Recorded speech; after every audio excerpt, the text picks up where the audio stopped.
नमस्कार दोस्तों, संकल्प मैथ्स क्लासेस में आपका स्वागत है। लाभ हानि का पार्ट 3 के अवशेष सवाल है। इस टाइप के 2 सवाल और आपके सामने हैं। इसका पहला सवाल है, गेहूं के मूल्य में 10% की कमी होने पर एक व्यक्ति 1 रुपये में 50 ग्राम गेहूं अधिक खरीद सकता है। उस कमी से पहले 1 रुपये में कितना गेहूं खरीदा जा सकता था। ये पूछ रहा है वो कि इससे पहले जब कमी नहीं हुई थी 10% की, उस समय वो 1 रुपये में कितने गेहूं खरीद सकता था। जो वस्तुओं का अंतर है यहाँ पे अब सामने आपको दिखाई दे रहा है कि अब वो 50 ग्राम वस्तु अधिक खरीद रहा है और पहले 50 ग्राम कम खरीद रहा था। देखिए यहाँ जो कमी दे रखी है वो दे रखी है 10%। मैं इस 10% को, ये जो प्रतिशत लगा हुआ है, इस प्रतिशत का मतलब क्या होता है, बट्टे में 100 काट दूंगा मैं, 10 बार कट जाएगा, 1/10 आ गया। अब इसका मतलब ये है कि मान लीजिए कि किसी वस्तु का जो मूल्य था वो 10 रुपये था। पहले कितना मूल्य था उसका, 10 रुपये था, लेकिन 10 रुपये में कमी कितने की हुई, 1 की कमी हो गई। मूल्य कितना था पहले, ऐसे लिख देता हूं मैं, मूल्य कुल मूल्य है ना, कुल मूल्य कितना था पहले, 10 रुपये था, और उसमें 1 की कमी हो गई तो कितना हो गया, वो 9 हो गया। अब देख लीजिए यहाँ पे, ये हो गया पुराना मूल्य और इधर लिख देता हूं यहाँ पे नया। तो पुराना मूल्य कितना था, 10 था, और नया मूल्य 1 कम हो गया तो कितना हो गया, 9 हो गया। ये मैंने क्या लिखा है आपके सामने, ये लिखा है मैंने आपके सामने मूल्य। अभी मैंने कुछ भी नहीं किया है, जो प्रश्न के अंदर कह रहा है केवल वही एक साधारण सिंपल सी बात आपके सामने रखी है मैंने। अब ये तो हम जानते हैं कि मूल्य का उल्टा क्या होती है, वस्तु होती है, वस्तु का उल्टा मूल्य होती है। तो उल्टे का मतलब ये हो गया कि मूल्य का उल्टा जस्ट वस्तु हो जाएगी। इसका मतलब 9 इधर रख दूंगा मैं और 10 इधर रख दूंगा, 10 इधर रख दूंगा। तो अब इसका मतलब ये है कि पहले वो 10 रुपये में 9 वस्तु खरीद रहा था और अब 9 रुपये में 10 वस्तु खरीद रहा है। वो क्यों खरीद रहा है, क्योंकि 10% की कमी हो गई, इसलिए। ये आ गया समझ में कि पहले 10 रुपये में 9 वस्तु खरीद रहा था और अब 9 रुपये में वो 10 वस्तु खरीद रहा है।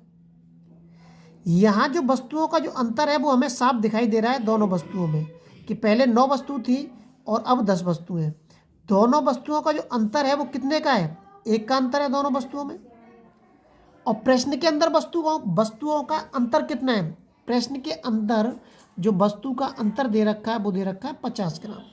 50 ग्राम या अधिक खरीद रहा है वो। 50 ग्राम अधिक कहे या कम कहे उससे कोई फर्क नहीं पड़ता है, लेकिन वस्तु का अंतर हमें साफ दिख रहा है। तो वस्तु का अंतर बराबर के वस्तु का अंतर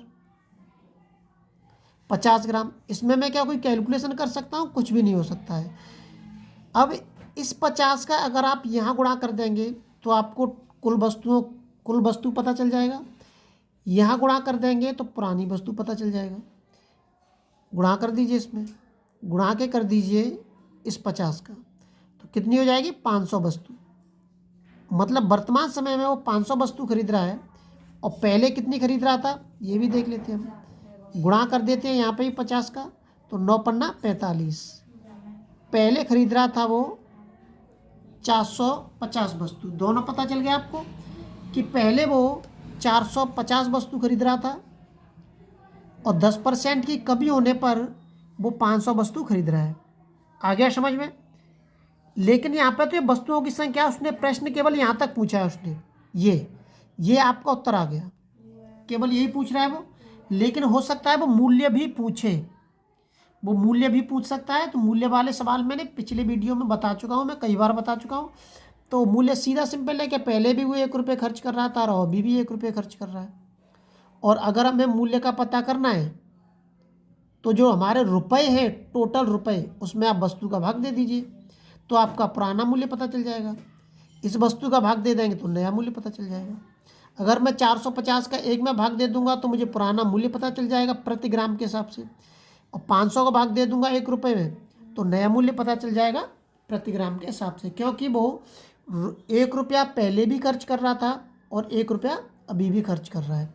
लेकिन जो प्रश्न के अंदर जो दे रखा है, पूछ रहा है, वो केवल यहाँ तक पूछ रहा है कि पहले वो कमी होने से पहले कितनी वस्तु खरीद रहा था। तो कितनी खरीद रहा था? 450 वस्तु खरीद रहा था वो, या आप यहाँ पे लिख सकते हैं 450 ग्राम, ठीक है।